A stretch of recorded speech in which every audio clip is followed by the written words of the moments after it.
hot topic vampire who ran out of blood to suck, so now I'm settling for assholes to suck. Okay, I promise I'm not just turning my channel into a Slipknot fan page, but I mean, you guys clearly enjoy these videos, I enjoy making them, it's a win-win, whatever. A while back I was hanging out in a call with Plalo and Wonder, and naturally we started talking about Slipknot for 6 hours straight, and surprisingly enough when Vermilion got brought up, we all had completely different ideas of what the song was about. So I figured, why not try to break down the song and really dissect it? For those that don't know, Vermilion Parts 1 and 2 were primarily written by Joey and Paul, and you can really tell. I didn't bring this up in the Joey Jordison video because I wanted that video to just be about Joey, but if you pay attention there's a noticeable difference in the band's writing after Volume 3. Joey was much less involved with writing during All Hope Is Gone, and after him and Paul were no longer a part of the band, we went from lyrics like this Screamed until my veins collapsed, I bleeded as my time's elapsed, now all I do is live with so much fate. To lyrics like this.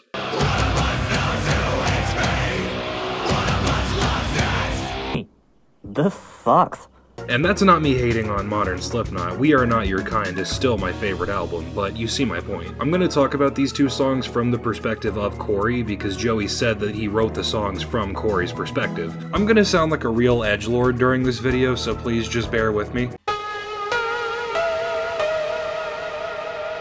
The song begins with a very creepy sounding riff that leads into a small but very aggressive melody. In a hushed tone, Corey whispers, "She seems dressed in all the rings of past fatalities, so fragile yet so devious. She continues to see climatic hands that press her temples and my chest. Enter the night that she came home forever." I think more than anything this conveys an obsession with this woman that Corey is talking about. I think being dressed in the rings of past fatalities establishes that first of all there are past fatalities, people who died. And this girl either reminds Corey of those people, or she seems like a good candidate to join them. In the previous line, he also calls her fragile, easy to break. I think the climatic hands in this line are the hands of a clock, counting down to when Corey brings her home forever. I think that's the most clear indication of what's happening, because I can't for the life of me come up with a better explanation of what this could mean other than straight up murder. One thing worth mentioning is that the line, "She's the only one that makes me sad," sticks out a lot. It comes very abruptly, it doesn't rhyme with the previous line, and it lingers on for a while as the instrumentation swells around it with a very stomping, crawling energy to it.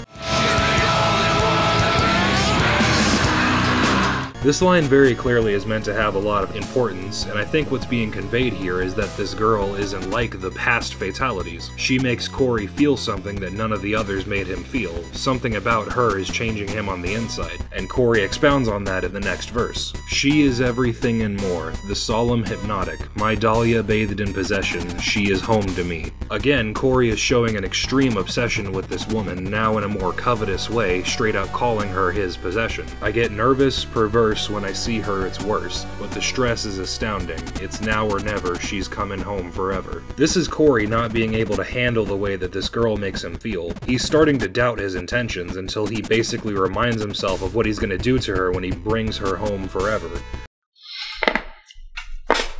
Here the instrumentation swells again, now with Corey frantically saying something in the background as a wall of noise drowns him out. I can't quite make out what he's saying here, but as he gets louder, he's very audibly repeating, "Come alive, come alive." The third verse now has much more energy and urgency to it, like Corey is physically enraged by his attraction to this woman. Hard to say what caught my attention. Fixed and crazy, aphid attraction. Carve my name in my face to recognize, such a pheromone cult to terrorize. I think this line here is Corey beginning to lose sight of himself. His love/lust for this girl has seemingly pacified him, and he violently reminds himself of who and what he is. He then starts chanting, "I won't let this build up inside of me, I won't let this build up inside of me." This is definitely my favorite line of the song because there's so many ways you could interpret it. It could be that Corey is desperate to remain as he was before he met this woman, a heartless psychopath who abused people without a care, Alex! Not letting his feelings for this girl build up inside of him. Or it could be that Corey has started to genuinely care for this girl. He doesn't know what it is about her that's caused this change in him, but he doesn't want to lose her. But whatever this line means, it does all end up the same. At the climax of the song, Corey screams, "I am a slave and I am a master, no restraints and unchecked collectors. I exist through my need to self-oblige, she is something in me that I despise." The slave line definitely has a bit of a sexual undertone to it, but I think what it means is that he's a slave to this woman who he intends to kill, making him a slave and a master. It could also be that he's a slave to his need to self-oblige, but he chooses to revel in it, making him a master. She is something in me that I despise. Could be that Corey is recognizing the compassion that he has for this girl and is disgusted by it. Or it could be that he's recognized that she might actually just be a schizophrenic delusion, and he's upset at himself for having such strong feelings for something that isn't real. Your feelings for her are not real. They are real to me! Again, he starts chanting over and over again, "I won't let this build up inside of me, I won't let this build up inside of me." This time much louder, almost like a declaration, until eventually he can't take it anymore and lets out this pained wail.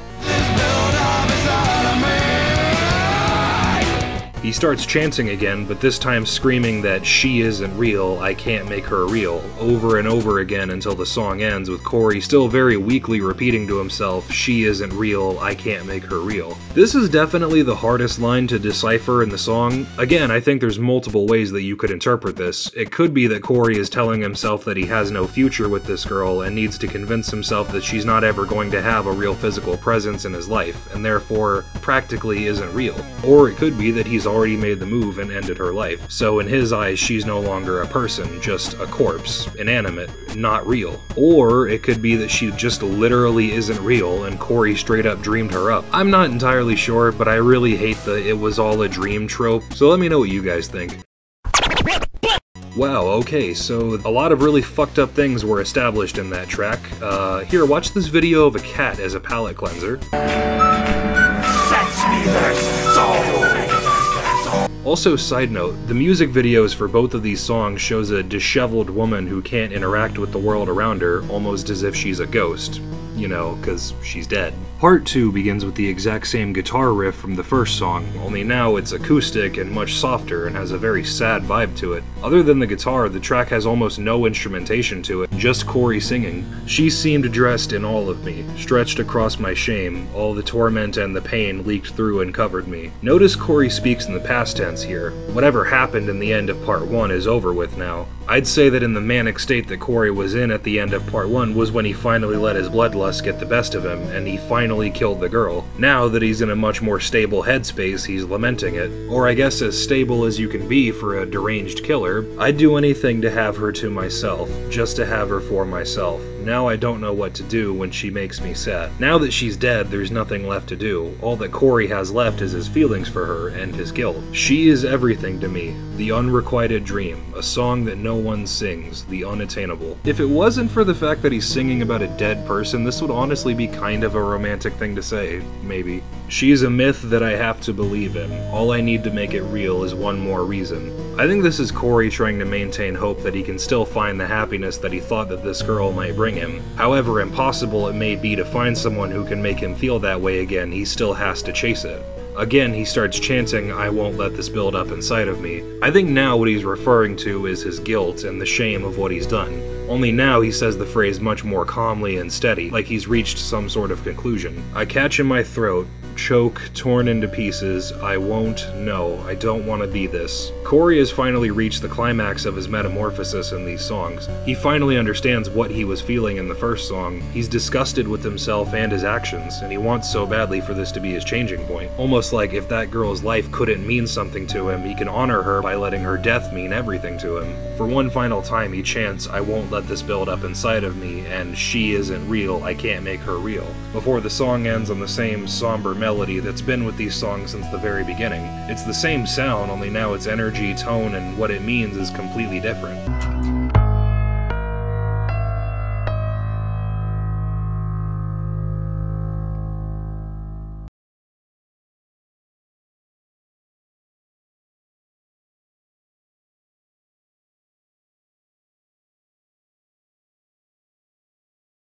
You fucking stupid bitch!